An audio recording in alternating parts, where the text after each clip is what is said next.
បាទជំរាបសួរដល់ប្រិយមិត្តដែលនិយមតាមដាននៅ channel របស់ Sina Timothy ថ្ងៃនេះគឺខ្ញុំបាទមានប្រធានបទថ្មីមួយទៀតដែលចង់ចែករំលែកទៅកាន់ប្រិយមិត្តទាំងអស់គ្នាគឺបាទកម្មវិធីមួយដែលយើងអាចធ្វើរូបរបស់យើងឲ្យកាន់តែស្រស់ស្អាតបាទសម្រាប់បងប្អូនដែលគាត់ចូលចិត្តថតរូបតាមរយៈទូរស័ព្ទដៃអញ្ចឹងថ្ងៃនេះខ្ញុំនឹងណែនាំកម្មវិធីហ្នឹងគឺមានឈ្មោះថា Snapseed បាទនេះគឺមានឈ្មោះថា Snapseed បាទចឹងដើម្បីឲ្យបងប្អូនអរគ្នាបានកម្មវិធីហ្នឹងគឺបងប្អូនអរគ្នាចូលទៅកាន់ Play Store បើសិនជាបងប្អូនអរគ្នាប្រើ Android បាទចឹងចូលទៅបងប្អូនខ្វាយពាក្យថា Snapseed វានឹងចេញមកហើយបាទចឹងខ្ញុំអត់វាយទៀតទេដោយសារខ្ញុំមានហើយខ្ញុំ download វាហើយបើសិនជាបងប្អូនអរគ្នាប្រើ iPhone ឬក៏ iOS បងប្អូនអរគ្នាអាចបាទចូលទៅកាន់ App Store បានបាទចឹងខ្ញុំនេះខ្ញុំនឹងណែនាំពីរបៀបប្រើបន្តិចបន្តួចបាទគឺវាអាចជួយបងប្អូនអរគ្នាក្នុងការធ្វើរូបរបស់យើងឲ្យកាន់តែស្រស់ស្អាតជាងបាទរូបថតដើមអញ្ចឹងនៅពេលបងប្អូនអរគ្នាចូលមកគឺបងប្អូនអរគ្នាឃើញអញ្ចឹងបាទឃើញសញ្ញាលេខបូកទៅទេអញ្ចឹងអត់មានអីទេអញ្ចឹងបងប្អូនគ្នាចូលទៅកាន់ពាក្យ open បាទនៅពេលដែលចូលទៅ open អញ្ចឹងពេលចូលទៅដំបូងអញ្ចឹងវាអត់រូបវាអត់បង្ហាញជាលក្ខណៈបាទ gallery ទេបាទអញ្ចឹងគឺយើងពិបាកអូសច្រើនអញ្ចឹងបងប្អូនគ្នាចូលទៅកាន់សញ្ញាបន្ទាត់3នេះបាទតោះមកយកពាក្យថា gallery បាទអញ្ចឹងវានឹងចេញជាអាល់ប៊ុមបែបនេះឲ្យបងប្អូនអរគ្នាកាន់តែងាយស្រួលក្នុងការបាទធ្វើរូបថតរបស់យើងបាទឬក៏ជ្រើសរើសរូបថតរបស់យើងនៅកន្លែងដែលយើងបាទទុកអញ្ចឹងខ្ញុំនឹងចូលទៅកាន់កន្លែងនេះហើយខ្ញុំនឹងយករូបនេះមួយបាទជាបាទរូបក្រុមបាទទាត់របស់ខ្ញុំបាទគាត់គឺជាអ្នកហ្គូនបាទអ្នកហ្គូនល្អទៀតបាទអញ្ចឹងយើងបន្តទៅមុខទៀតបាទជាទូទៅខ្ញុំចូលមកឃើញបែបហ្នឹងបាទបងប្អូនគ្នាឃើញមានសខ្មៅហើយបងប្អូនគ្នាអាច download បន្ថែមទៀតតាមរយៈសញ្ញាលេខបូកនេះផងដែរបាទអញ្ចឹងបងប្អូនគ្នាអាច download បន្ថែមទៀតទៅបាទអញ្ចឹងវាមានសខ្មៅបាទនេះយើងមានបាទជាលក្ខណៈបាទ black and white បងប្អូនគ្នាអាចយកបានបើសិនជាចង់ឲ្យរូបហ្នឹងទៅជាខ្មៅបាទប៉ុន្តែមកលើយើងចង់បាទធ្វើរូបរបស់យើងជាលក្ខណៈបែបពណ៌វិញបាទអញ្ចឹងវាមានពាក្យច្រើននៅក្នុងវាមាន current បាទវាមាន last edit នេះគឺមានន័យថារូបដែលខ្ញុំបានធ្វើពីមុនហើយអញ្ចឹងខ្ញុំអត់បានលុបវាចេញទេអញ្ចឹងវានៅជាប់នៅទីនេះអញ្ចឹងខ្ញុំអត់យកវាទេគឺខ្ញុំបន្តប្រាប់បងប្អូនទាំងទៀតមាន portrait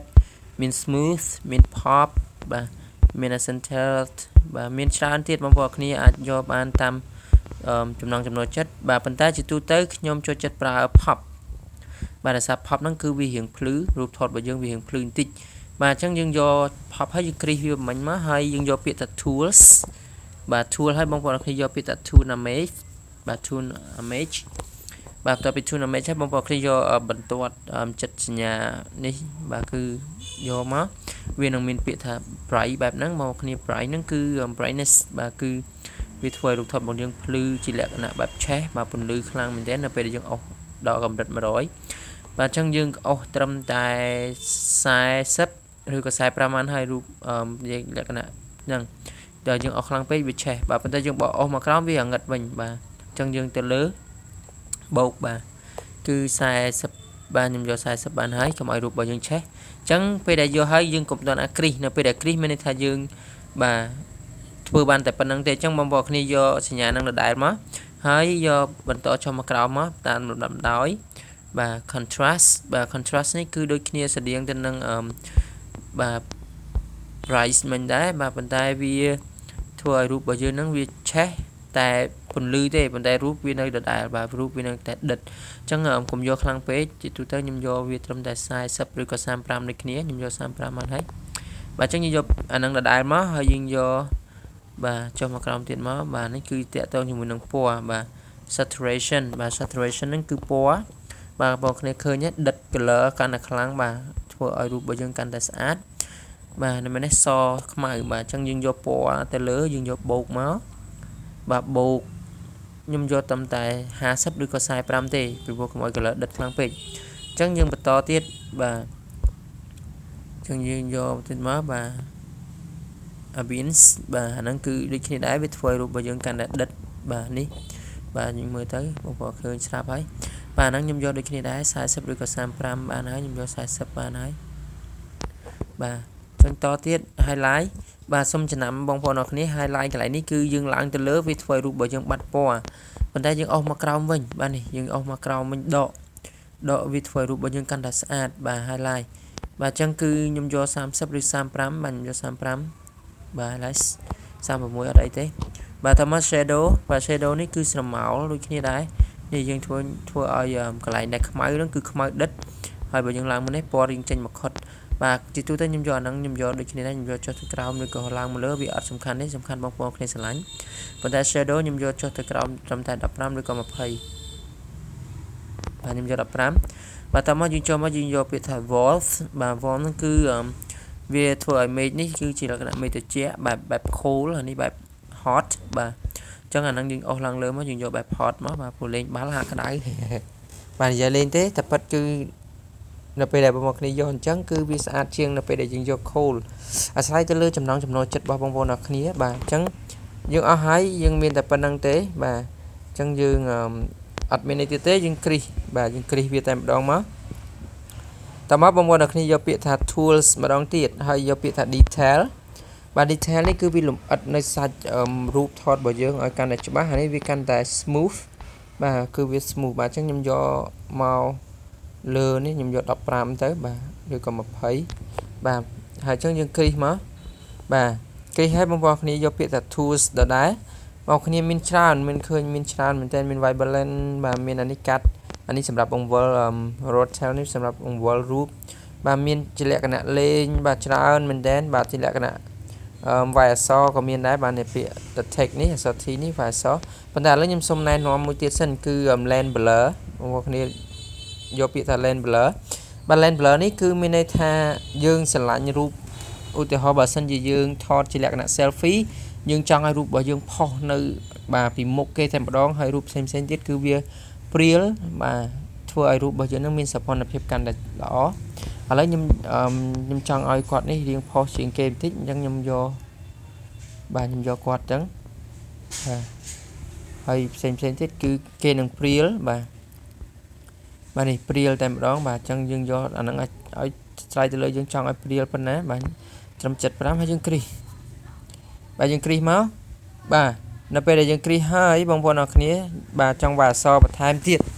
បាទចង់វាយអក្សរបន្ថែមទៀតបងប្អូនអាចវាយបានបាទអញ្ចឹងខ្ញុំវាយថា football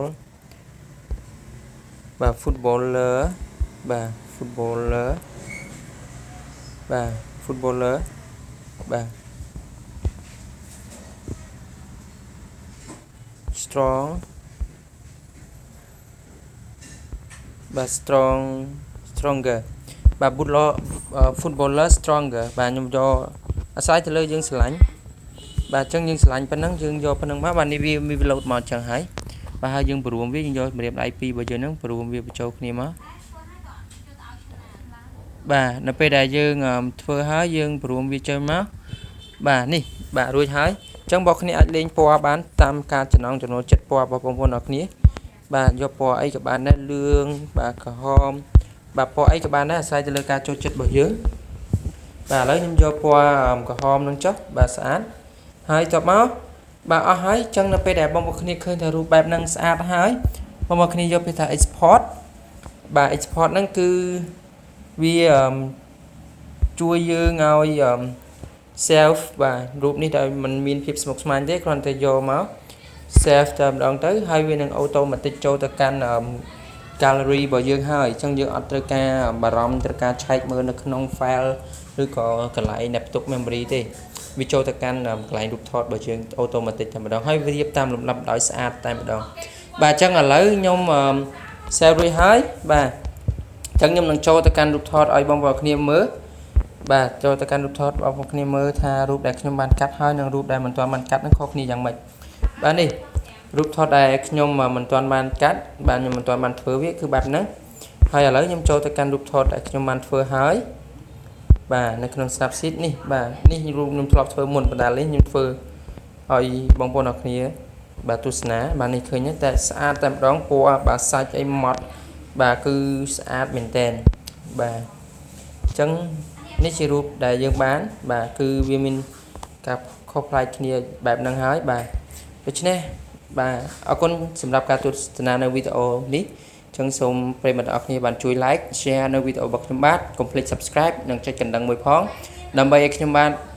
នឹងចែករំលែកវីដេអូបន្តទៀតបងប្អូនអរគ្នានឹងទទួលបានភ្លាមៗតែម្ដងបាទអរគុណច្រើនសម្រាប់ការទស្សនាបាទសូមគោរពលា